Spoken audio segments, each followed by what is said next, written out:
Ooh, hey. Salutations, everyone. Salutations. How's everyone doing? I'm out here doing my laundry. So I just thought I'd come out here while my clothes are in the wash to kind of just give my perspective on a couple of topics that's been kind of on a trend these last several days. I guess one topic, is the Love and Marriage Huntsville drama between Melody and Martell. And for those who are not familiar with the show, Love and Marriage Huntsville is on OWN. And I'm going to give you a little bit of backstory, but not too much, because it's been on for like 8 or 9 seasons, and I can't go into every single detail. But in regards to Melody and Martell, they're the ones that pitched the idea of the show to Carlos King, and he decided to. Carlos King had the idea to bring other couples along, because initially supposed to be a property preservation type of show, where when Melody and Martell showcase their business in that field, and also how to navigate through raising a family, as well as navigating through marriage and overcoming infidelity. So that was the original premise of the show. But Carlos King had the idea of bringing on other couples, and so to make the show what it was. And so during the show, throughout the show, Martell and Melody's relationship drama has been one of the center storylines of the show. It's been put out there that Martell had a relationship with someone outside his marriage for a 5-year period, which was like half of the marriage, basically. And so you be able, like, if you look at the series and you go back, you will see that they have that's the controversy surrounding that, and Mel giving Martell several chances even after the fact, even becoming pregnant with her youngest child in the midst of that. And at the same time, Martell got the side chick pregnant as well within the months apart. So yes, it was a lot there, and it was all displayed on the show.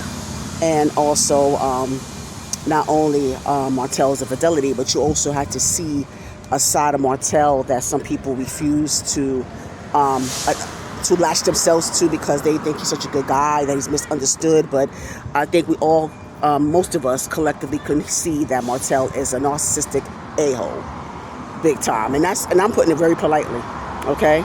And I'm not saying that Melody is perfect, because she's not.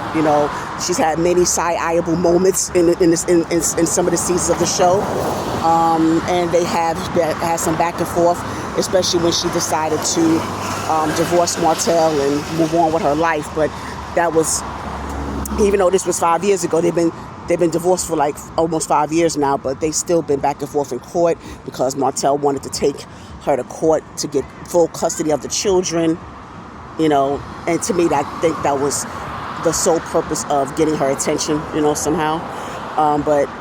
And it was court proceedings in regards to alleged revenge porn. I'm trying to use my words wisely, but in other words, he threatened to show a still shot. I don't think it was an actual video, but I think it was a still shot of Mel pleasuring him at the time. Mind you, they were married at the time, and so there was, I guess, a recording of her pleasuring her spouse at the time in a form of fellatio. So, he threatened to expose that, but he tried to use the side chick, who's been around. Like I say, she's been around. The side chick has still been around all this time. It's been over a decade, and she's been around, like a mantelpiece. So when Martell feels like reusing, she's like someone that someone who's reusable, basically. So she's been being reused for years now, and so I think Martell tried to talk it into exposing the video or the still shot, but also he sent out a text to Mel threatening to expose it if she didn't stop talking about him or bothering him, which she really hasn't. Like, I mean, the only time she would really come out and say anything is in reaction to or response to him going on his live and saying something to her. But again, it's been a lot of back and forth. So as a result of that threat of revenge porn, Melody took the matter to court and decided to press charges. It was the original charge was domestic violence in the form of harassing communications. And so I just kind of, just give you the gist of what's going on. So fast forward a couple of weeks ago, they established whatever charge or whatever plea he took, but whatever he pled guilty to, which was harassing communications. So that was established in court. She couldn't speak on it at that time, but once they got outside the court and the proceedings were closed, it was a closure to the proceedings. That's when Mel decided to go on her live and expose some things. And she did a few of those lives on her TikTok, and it's all on YouTube. Everybody doing commentary on it, and she exposed a lot of things. And so, in the midst of exposing some things, she was getting more into details about Martell's abusive behavior that she covered up. Even during interviews, she would cover up the fact that Martell, even though he had a temper and he was very hot-headed, she always denied any physical abuse or any physical. And she admitted, that Martell did in fact had gotten physical with her several times, but the only time the show would air something is when she would throw objects at him when she was upset or angry, or there was a time when Martell did an interview with Tasha K, and he had aired out some videos of clips that with Mel in a process of about to attack him, or she had came to the house with lighting fluid, in a threatening way, because he allegedly stole $17,000 out the account that he was supposed to pay back, because he wasn't supposed to touch that money. So it was just a lot of things that pissed her off, and he would do these things to provoke her, provoke a reaction from her, and then so that's when he becomes the victim, or he plays the victim. So it just really had a lot of people talking about the different, just sharing different perspectives on abuse towards men and women, because a lot of people, based on what has been shown throughout the years, it was like, they was back and forth with each other, or they would be violent towards one another, and it looked as if they were both aggressors at some point. But again, I think it was, just based off of what Mel shared on these lives, it's apparent that she was doing a lot of reactionary things, defending herself, and also trying to maintain her composure for the sake of her brand, right? Because she has a skincare line and she's doing a lot of different things. I think she has a production company, and she has her children, 4 children. They have 4 children together, and then he has 5, counting the one that he had outside the marriage. So it's a lot of things that's been going on, and so people are still divided about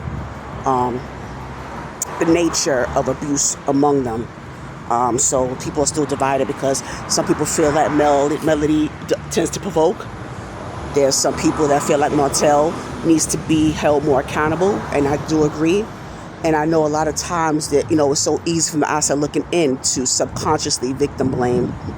And that's why I think a lot of people suffer in silence when it comes to abuse, because when you do try to disclose your experiences and what you've been through, and based on especially the fact that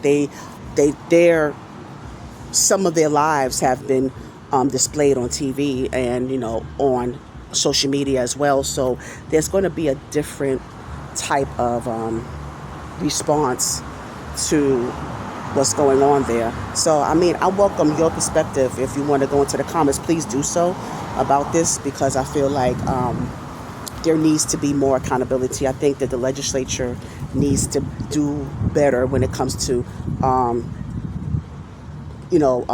certain laws that need to be revamped when it comes to victims of domestic violence.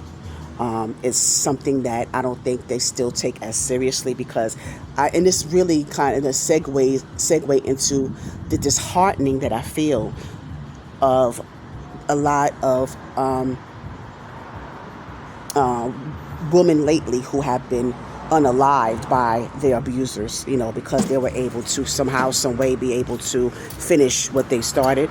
Some women were denied restraining orders. They go to court, they try to take the legal route, and they just get pushed aside, and they end up with that their attacker being able to unalive them at work or in front of their children. And it's just, that is like one of the examples that we have to set, because we have to teach our children, and I'm talking about women and men, to understand the red flags. We need to be aware of those signs, those little things. It starts off small, the love bombing, certain levels of control that builds up that you not able to recognize right away.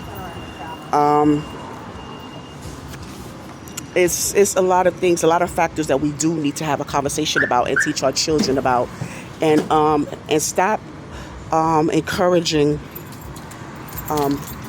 victims to stay with their partners or stay in their marriages, because I see a lot of, there were some people in the comments when Mel was giving her story about Martell and what's been going on. He still loves you, or hurt people. No, I mean, that's the thing. Stop hurting people. If you're hurt, allow God to use you to heal from that hurt. You don't got to hurt people, because you hurt. So stop that. Aunties, grandmas, stop trying to disguise horrible advice as wisdom or OG experience. Stop disguising that, because that's not what you're doing. You're sabotaging your children, your grandchildren, nieces and nephews. I'm back in the laundromat. I hope that you can still hear me. But you need to be mindful of how you guide your children to, when they navigate through relationships and dating, and when they confide in you about certain things that has been going on. And it starts from when we were children. When a little girl would say, this kid keep bothering me, this little boy keeps bothering me, he keeps hitting me, or keeps doing this and that to me, and instead of nipping it in the bud at that moment, what do we say? What do the adults say? Oh, he just likes you. That's just his way of saying he likes you. No, that's not it. You got to teach them that it's not nice, it's not okay to tease, it's not okay to put your hands on a girl. It's not okay. You have to know that it's a level of protection that needs to be there. There's a level of decorum. There's a level of kindness that needs to be taught at an early age, because you cannot make the children believe that, that's just their way of saying, of showing that they like you. No, that's not how you display likeness, and you got to teach your sons that. That is not how you express your likeness towards someone. That is not nice. You hitting them or chasing them down or calling a girl names and teasing them.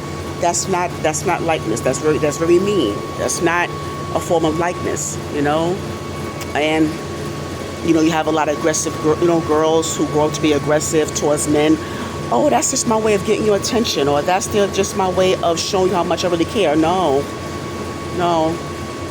That's not how it works, sweetie. So we just need to learn how to, understand the triggering points, understand that when you're in a relationship or you're dating and there's someone that's confiding in you, there's certain dismissive things you may mean well, by what you say, you may mean well, and you may, feel like you're being compassionate, but you're really not. There's a few things. For example, well, at least, like if you say, okay, well, he might call you some names, or he might disrespect you, or you may feel like that person is controlling you. Well, at least he's not doing this. Oh, that's nothing compared to. Or at least he's not doing this. Or like if someone decides to break away from the relationship or the marriage. Oh well, what did he beat on you? Did he cheat on you? Why does it have to be Why does it have to be the only reasons? Why does that have to be the the only way to end a relationship? Why can't there be other factors in there? Why do you always go there? As long as it's not beating you, or it's because I think a lot of people feel like because if there's no physical abuse, then all the other forms of abuse should be tolerated, or you can handle that, or you can deal with that. So I just want the next generation to understand that, or be more stronger to say that it's okay to not be happy in a relationship. It's okay to not want to tolerate any form of disrespect from anyone, not just in a relationship, but any like friendship on a job. But we talking about relationships and marriages right now. But it's because that's such a common factor there. It's okay to nip things in the bud and want to leave a situation. And I know it's easier said than done, because you have a lot of people, and I'm talking about men and women, who are abusive, and they're able to charm their way back into your life, or they're able to charm their way back in your bed. They know just the right things to say, or they use that form of manipulation to make you second guess yourself into wondering whether or not you're making the right decision by separating yourself from that person, right? Or they use God. Oh gosh, oh goodness, and you know how I feel about that, y'all. They love to use God or scripture to justify their action as a means to an end. Like God forgives. If God can forgive, why can't you? And it's one thing to forgive. Because I think that forgiveness is healthy for you. First of all, forgiveness is a process. Forgiveness is something that is designed for you to have that closure, for yourself. But forgiveness does not require you to maintain a relationship with someone that is not that's toxic, or is not. That's not meant to be a part of your journey. You don't have to. So just recognize those signs. I know we could get more into it. I'm sorry, I'm over here. I'm taking my clothes out the dryer. When you have people like Melody or other people that want to go public with these type of matters, I don't think it's best to try to blame that person. And like I said, I do understand that there are times where you feel like there's some provocation, because let's just admit, I'm not going to lie to you. There's some people that they do tend to poke the bear. They do tend to poke a bear. I'm just being real honest. They tend to poke the bear.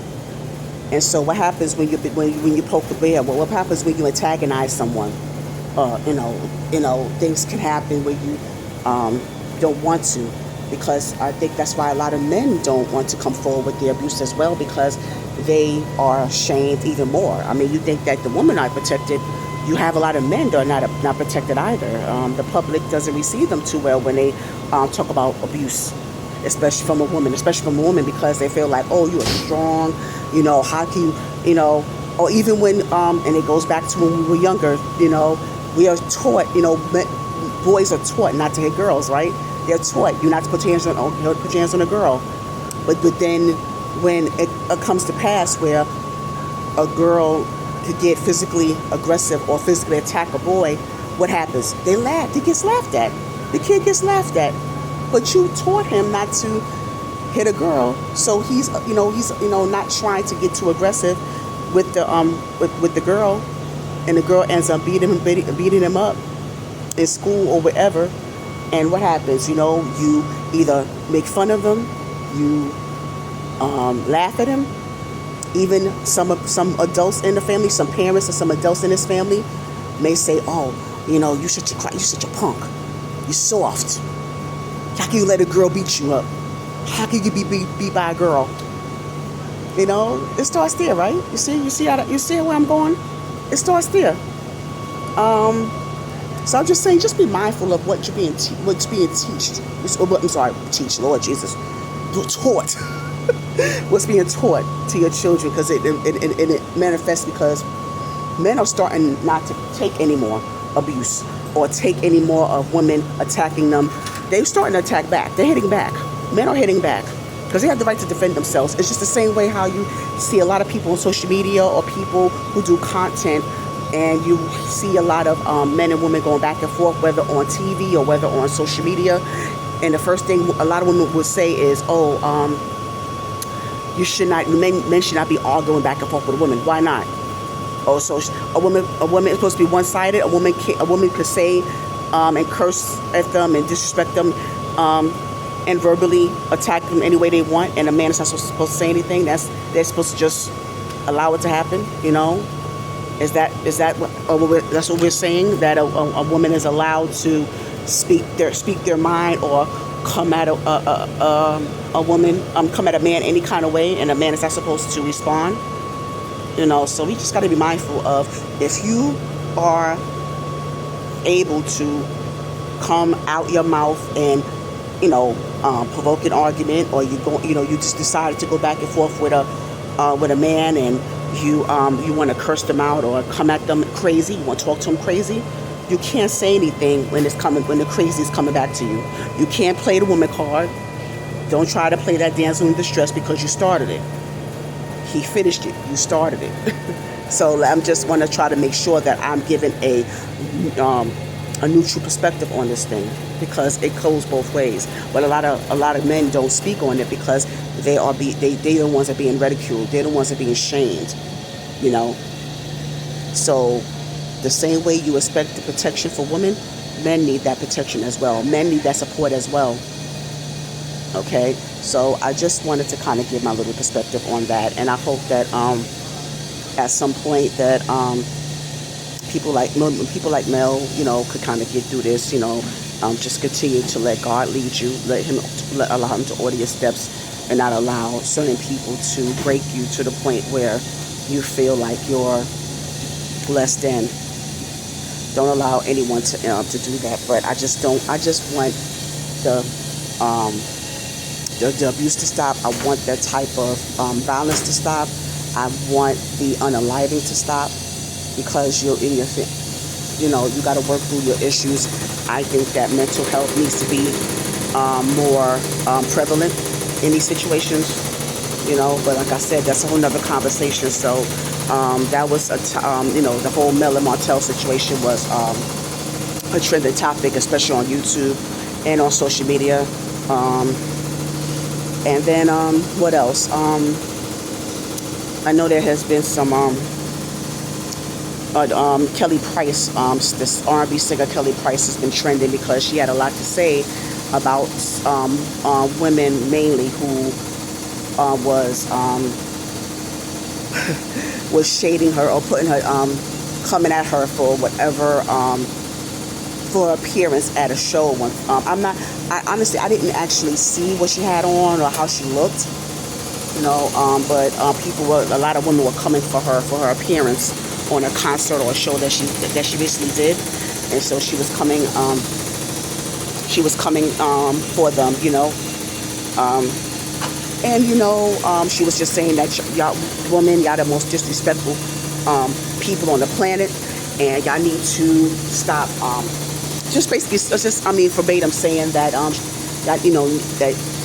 women need to stop coming at each other, and you know, and what she said was true. However, I also heard her say some things about the time that she was a judge at Sunday's Best. Sunday's Best was a competition of gospel singers, a gospel artist. It was like a gospel version of American Idol. And so she was one of the judges. And I forgot about that. I forgot she's one of the judges. But she was talking about a lot of different things that's been going on. behind the scenes of Sunday's Best between, like fornication, infidelity, and she even went to accusing certain people of messing with minor children. So I'm wondering, like, what made her decide to segue into that. And I'm like, I'm still trying to wonder, what are you mostly mad at? Are you more mad at the comments that the women made towards you at a show, or the fact that you were aware of these grown people messing with minor children and you didn't say anything about it until recently? So what brought that on all of a sudden? So like I said, so going back to what she said about women and how we are towards each other, I do agree with that. I mean, it may be coming from the wrong messenger, but the message is still, there. But I still want to understand why she didn't say anything sooner about what's been going on behind the scenes at Sunday's Best. So that's concerning to me, that she had all this noise about what happened or people coming for her looks, but she did not say anything or did not ring the alarm on what's been going on behind the scenes of that show. So I was just wondering, like, I mean, I know that I don't have as much context about that. I was just kind of getting bits and pieces based on the fact that it was trending and I've seen it on social media. So please just kind of enlighten me on that. And if you could give me some more context on that, I do appreciate it. And so also, there seemed to be some scandal attached to Danielle Spencer, the late Danielle Spencer, who recently passed away at the age of 60. A lot of us know her as playing Dee on the show What's Happening. And so, she recently passed away after battling so many different health issues. And so I saw an interview this morning on this channel called Flex Radio. FLEX, Flex Radio. And apparently, Danielle Spencer, we didn't really hear much about her. I mean, we knew she was a veterinarian. She had different health issues, but but she really, she kept a low profile. You didn't hear much about her. But I do remember her being married at one point, and then I saw this interview with a second husband. I didn't even know she was married twice. I didn't know anything about this husband that was being interviewed on this platform on YouTube, and he was interviewed by Monique Nicole. Shout out to her. I did meet her. She's beautiful. I had the pleasure of being a part of her 50th birthday party that VR guy coordinated. So shout out to Monique Nicole. But she sat down with him. His name is David L. David, and I think he said that he was married to Danielle Spencer for about 11 years or something like that. And so apparently, like I said, there's been some scandal attached to her. He alleges that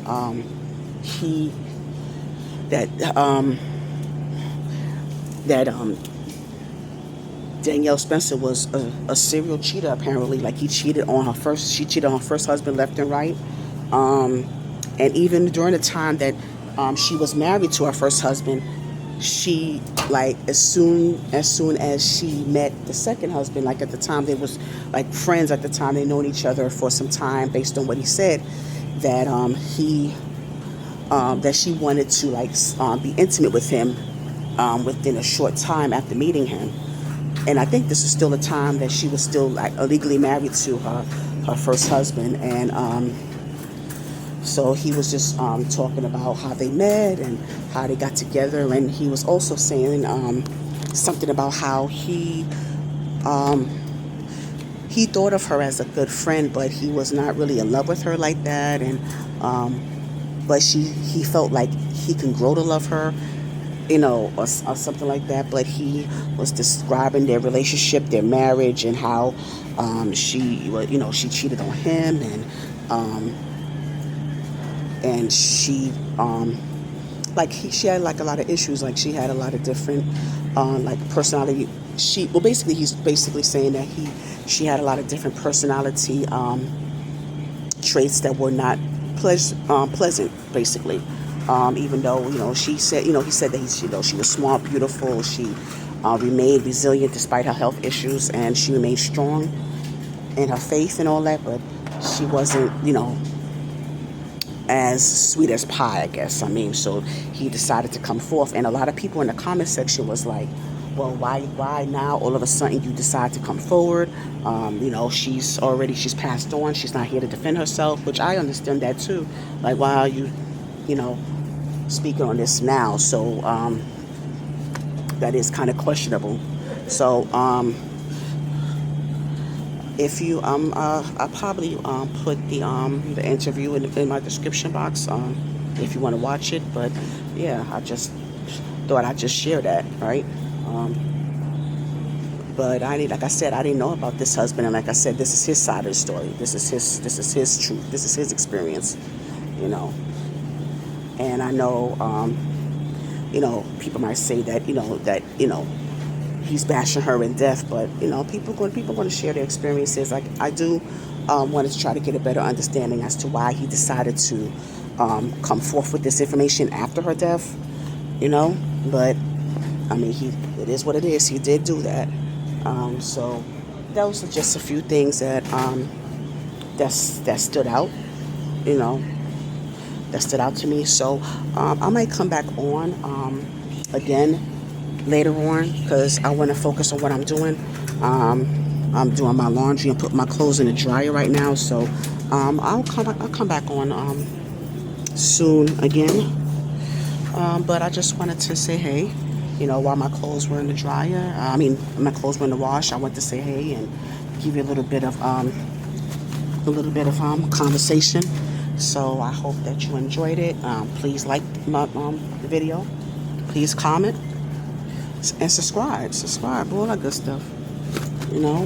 So I'm having some that I've been been on this interview frenzy for a minute. I'm really enjoying the interviews I've been getting. It's been a blessing to be engaged with so many different great people that took the time to sit and chat with me.